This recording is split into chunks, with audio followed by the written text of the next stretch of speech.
always fresh, every day. You're watching Fastlane Daily. There's more on a proposed deal between Chrysler and Fiat. Will the Italians get the Detroiters to drink the Chianti? We'll have more. Also, Cadillac goes Wi-Fi. A solar train could be headed to Detroit. And will BMW's next M3 say goodbye to its V8 engine? All that plus comment of the week and the 2.5-minute car review show, FLD Tours. I am Derek DeAngelis. You're watching Fastlane Daily. Fastlane Daily with Derek D. Always fresh every day. The largest auto workers union in the U.S. is endorsing a cross-continental proposal to revive a troubled member of Detroit's Big Three. United Auto Workers honcho Ron Gettelfinger said this week in a radio interview, a proposed deal between Chrysler and Fiat is the best thing that could happen to Chrysler over the long term. The two companies said last month an alliance could generate up to $10 billion in savings. That, along with access to a range of smaller and more fuel-efficient vehicles like the brisk-selling Fiat 500, which could be sold under the Pentastar brand. And forget about working from Starbucks, Cadillac is turning its cars into rolling Wi-Fi hotspots. The GM brand announced this week it would offer an optional cellular wireless internet package on its latest CTS sedan. The system is similar to the one Chrysler offers as Uconnect Web, though Cadillac plans to offer a portable internet router that can be used in other GM vehicles. Cadillac says the new system will roll out as a dealer-installed option next month, costing $499 up front, and with monthly internet service fees starting at $29 a month. Not bad. And Detroit may soon be known not for making cars, but for a certain high-speed rail line powered by the sun. Sounds like vaporware. Maybe, or maybe not. Either way, the ambitious proposal would connect Detroit with Michigan state capital Lansing by way of a rail line built alongside state freeways. The maglev, or magnetic levitation rail system, would call on a combination of hydrogen fuel cell and solar power to move passengers and freight at speeds of up to 200 miles per hour. The privately funded project could also call on Detroit car makers to help build the rail line, which would also be used for containing fiber optic lines and other utilities. No word on whether it'll connect with Detroit's people mover, which definitely cannot go 200 miles per hour. Yeah. You can find out more on those and other stories at the FLD news feed. That's fastlanddaily.com/feed. It's right down there. Get out of here.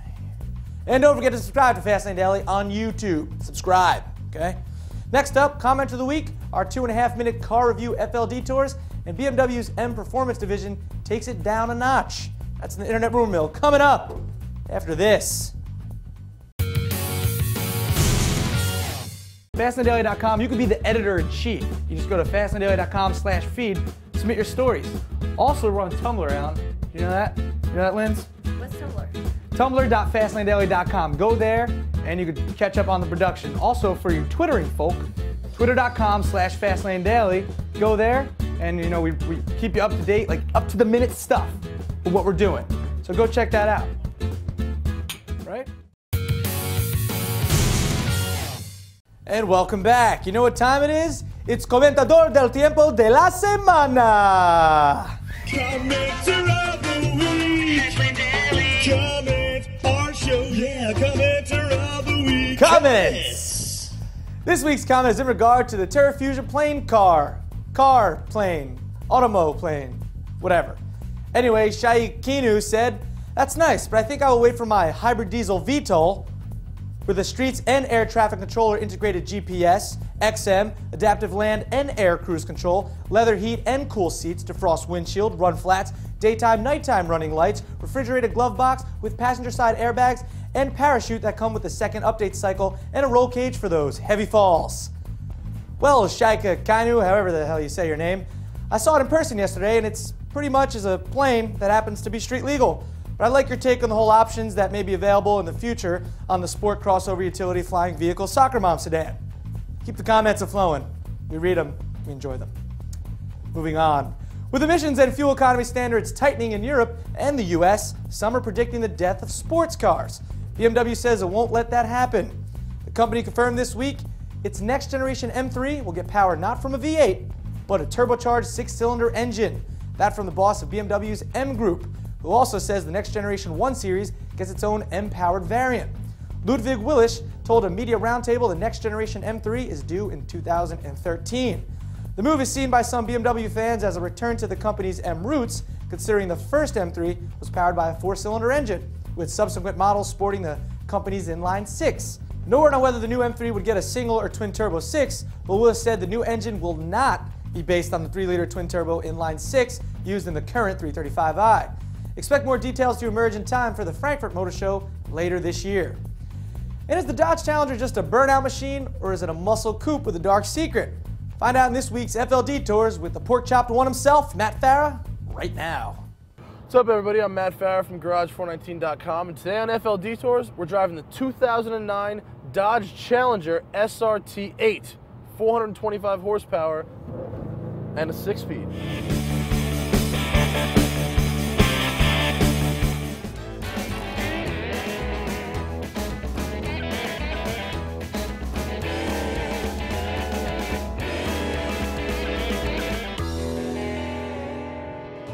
6.1 liters, 425 horsepower. Even though $40,000 seems like a lot of money for a muscle car, it's actually, as far as I know, the least expensive car sold in America with over 400 horsepower. There is not a car on the market today that is as much fun to do burnouts in as the Dodge Challenger SRT8. Mark my words. If you compare it side by side to the original Dodge Challenger in 1970, in the past 40 years, performance hasn't really improved that much. It really doesn't go that fast. I mean, low 5s, 0 to 60, and low 13s in the quarter mile just really aren't that impressive a number these days. This car has more curb appeal than just about any American car available today. If you really want the look and feel of a traditional muscle car, but you want modern reliability and safety features, this is probably the perfect car for you. Chrysler has finally learned that in its top-of-the-line models, buyers really do want a lot more soft-touch materials. So we've got softer plastics, a good grip on the steering wheel, and Alcantara on the doors. These seats are just about the most comfortable seats ever offered on any American car. The back seats are just about as comfortable as the front seats, provided you don't have to sit behind someone my size. A memo to Dodge: when you're building a brand new Halo car, don't use a steering wheel from a Chrysler 300 from 4 years ago. And I really hate the fake carbon fiber vinyl on the hood. This car is huge. If it was 80% of the size, it would be 200% more fun to drive. Any way you slice it, 4,200 pounds is just too heavy. So what am I saying here? It may not be the fastest thing on the track, but it looks great, it's comfortable, and at 45 grand, it's gonna find a buyer. Maybe not me, but someone out there will buy them. Definitely, somebody will.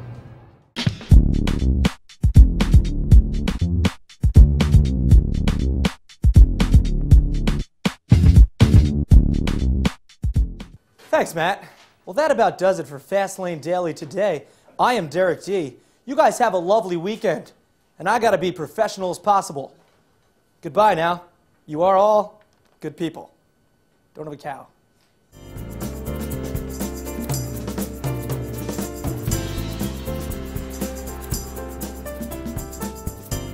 Now that's the Terrafugia flying car, but see, it's more like a plane that drives than a car that flies. You see what I'm saying? I want a car that flies, not a plane that drives. I left a trail of myself every place that I've been through, and going bald is the most manly thing I'm ever gonna do. $99 music videos is best experienced with Verizon Fios Internet.